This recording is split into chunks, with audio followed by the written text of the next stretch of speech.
Jnanakosha, Puranas. सर्गश्च प्रतिसर्गश्च वंशो मन्वन्तराणि च वंशानुचरितं चैव पुराणं पञ्चलक्षणम्. Markandeya Purana.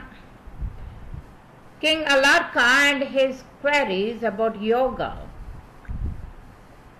King Alarka's ring and wisdom. After reaching youthhood, Prince Alarka got married. By that time his father, King Ritudhwaj, had also grown old.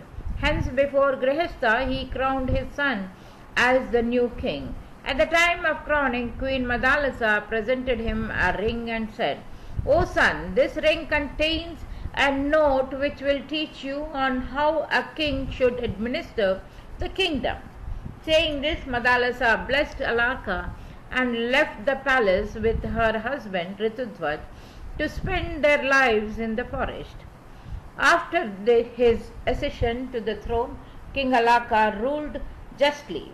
In due course of time, he got many sons. He followed the dictates of Dharma, Artha and Kama while ruling his kingdom. In spite of enjoying all the luxuries, Alarka still could not experience bliss and felt as if he was missing something in his life. Very soon, Subhahu came to learn about the royal luxuries of his brother Alaka and got tempted to enjoy the same luxuries. To attain his objective, Subhahu took the help of the king of Kashi.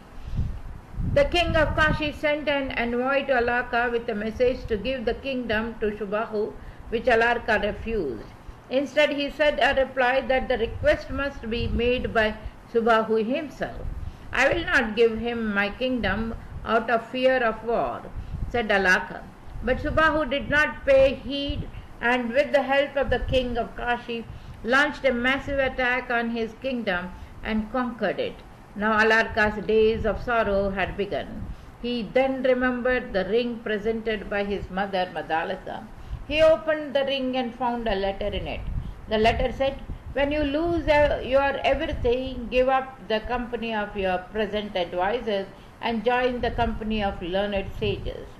This message made Alaka to pine up the company of the learned sages. Very soon he went to the refuge of the Dattatreya and requested him to remove his miseries. Dattatreya assured him of removing his miseries at once, but before doing that, he wanted to know the reasons for his miseries. Alarka said, "I do not long for pleasure, but my elder brother wants to grab my kingdom." Dattatreya preaches Alarka. Alarka says, "O Lord, with the arising of disenchantment in my heart, I have no miseries now.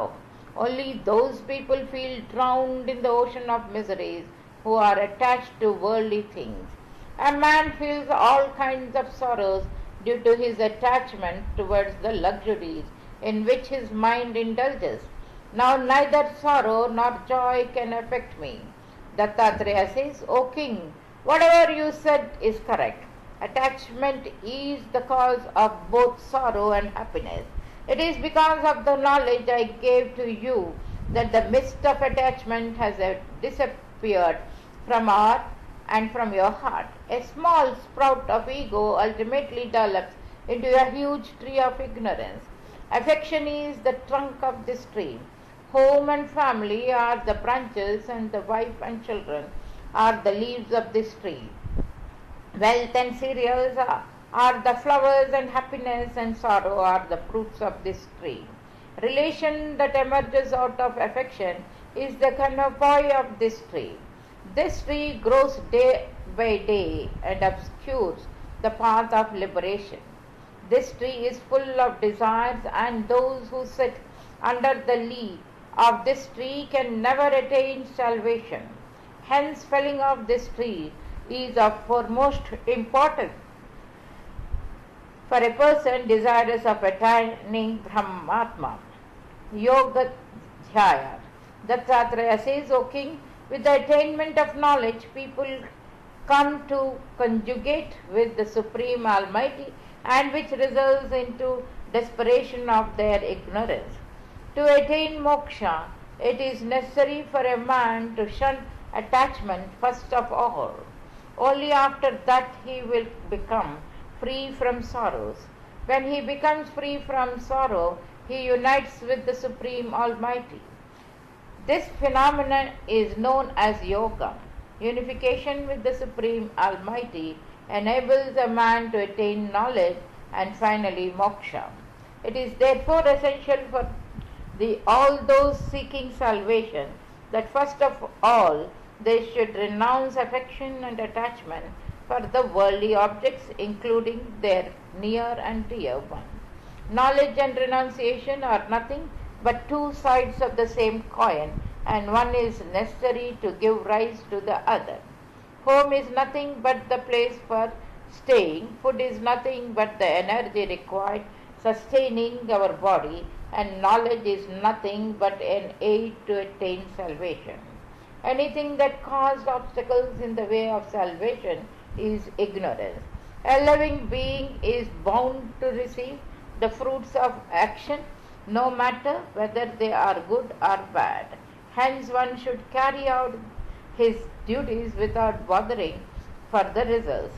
With the attenuation of the results of the action performed in the previous birth, a living being becomes free from the cycles of life and death. With the attainment of yoga, yogis take refuge in none other than Brahma. But the path of attainment, yoga, is indeed difficult, if not impossible. One has to conquer his soul first of all, because the soul itself is regarded as invincible. Control of physical impurities with the help of pranayama, sins by determination, lust by self-restraints, and contemplation on God are the ways to conquer the soul. Perfection in yoga and daily routine. Dattatreya says, during the process of conquering the soul, different kinds of allurements begins to divert the mind of the yogis. It is imperative for the yogi to keep his mind busy by observing fast, worshipping and contemplating in God. It is the duty of the yogi to always contemplate on God. Only then he can seek solace in Him. Thus, after controlling his senses, a yogi ought to eat and sleep less, attain unification with the Supreme Being. O King, a yogi unifies with Brahma once his physical and mental faults are removed. Then he never separates from the Supreme Being. Alarka says, O Lord, now kindly narrate about the daily routine a yogi should abide by in order to preserve his piousness. Dattatreya says, O King, respect and insult are the two reasons for love and hatred. Yogis attain perfection by understanding insult as respect and vice versa. A yogi should therefore never attend social functions like shraddha, marriage ceremonies, or other festivities. He should not accept the hospitality of others and should shun unnecessary journeys. A yogi should seek alms only after the householder and his family has died. A yogi should accept alms only from those households whose inmates are gentle, religious, and free from blemishes, and should accept things like whey, milk, fruits, edible roots, gram flour. Before going to dine, a yogi should offer his food to the deities reciting the following mantras. Pranaya swaha, apanaya swaha, samanaya swaha, udayana swaha, vayanaya swaha. After reciting these mantras one by one and offering food to the deities who are present in his body as different forms of air, the yogi may now proceed to dine. Control of senses and greed, celibacy, renunciation and non-violence are the 5 resolutions of a yogi. Control of anger, service to the Guru, sanctity, eating less, and studying Vedas regularly are the 5 norms for a yogi. A yogi must practice meditation at a desolate place, forest, cave, or peak of a mountain. A true celibate has full control over his speech, mind, and action. Iron and gold have equal worth in his eye. He loves no one and hates no one. Dattatreya says those yogis who abide by their resolution are never degraded from their supreme position. Such yogis always recite on while contemplating on from the eternal God. Aum. These three syllables constitute the body Om or These three syllables represent the virtues, gunas of sattva, tamas and rajas respectively. Thus by contemplating on God and reciting Om, a yogi ultimately achieves unification with that eternal spirit. But there are still some disastrous traps that a yogi should guard himself against. Otherwise his entire penance might turn futile at the time of death. Hence every yogi must be aware of these disastrous traps. Description of disastrous traps. Dattatreya says a person who is unable to see the path of the deities or the heavenly bodies like Dhruva, Shukra, Shoma or his own shadow or goddess Arundhati must understand that his death is near. For those people to whom the sun appears without radiance but fire appears as the sun die within 11 months. Sighting of gold and silver in urine or stool signifying the death within 10 months. Those who see ghost Gandharvas and gold tree in the dreams live for 9 months only. Those who become fat or thin suddenly live for 8 months only. Those yogis who heal appear cracked while walking on sand or mud die within 7 months. Getting perched on the body by volatile birds like vultures, pigeons, owls, crows indicate that the concerned person will live only 6 months. Those who see their shadow in opposite direction live for 4 or 5 months more only. Those who sight lightning without clouds or raining during the night time in their dream live for 2 or 3 months only. Those who cannot see their reflection in ghee, oil, water and mirror die within a month. A person whose body smells like a cadaver die within 15 days. Those whose hands and feet remain dry even after taking bath and dry even after taking light refreshments live only for 10 days. Those who sight hair, cinders, ash, snakes and dried rivers in the dream die on the 11th day.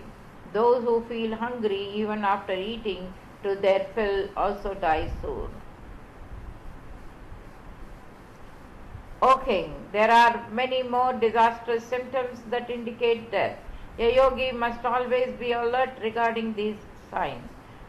Whenever a yogi perceives the appearance of all and some of these disastrous symptoms, he must at once take to yoga to minimize the effects. Brahmagyan. A yogi experiences extreme joy when he meditates while doing yoga. Only then can he experience Brahma. Physical body is empirical. Hence a true yogi does not mourn over the loss of physical body. Hence a yogi must train his mind in yoga, ignoring sorrow or affection. This is indeed a difficult task to achieve. Alarka says, O Brahmin, by your blessings my ignorance has ended. Now I will do everything so that ignorance does not grip me once again. Then taking Dattatreya's permission, Alarka went back to the king of Kashi and said, O king, you have a desire for the kingdom. So take this kingdom and enjoy his luxuries yourself or give it to Subahu. The king of Kashi asked Alarka as to why he was renouncing the kingdom without fighting a war. He also tried to instigate Alarka by saying that his conduct did not suit the Kshatriyas. Alarka said, only Brahma is truth, all the other things are false. Now controlling my senses, I will attain perfection in yoga. Alarka masters yoga and penance of Jada and his father. Words of Alarka pleased the king of Kashi. Even Shubahu got up gladly and after embracing Alaka said to the king of Kashi, O king, I had taken your refuse to win the kingdom. Now I have got it without fighting a war and without a drop of blood being shed. But I am leaving now, renouncing everything. The king of Kashi said, Subahu, why had you taken refuge in me? What have you received now?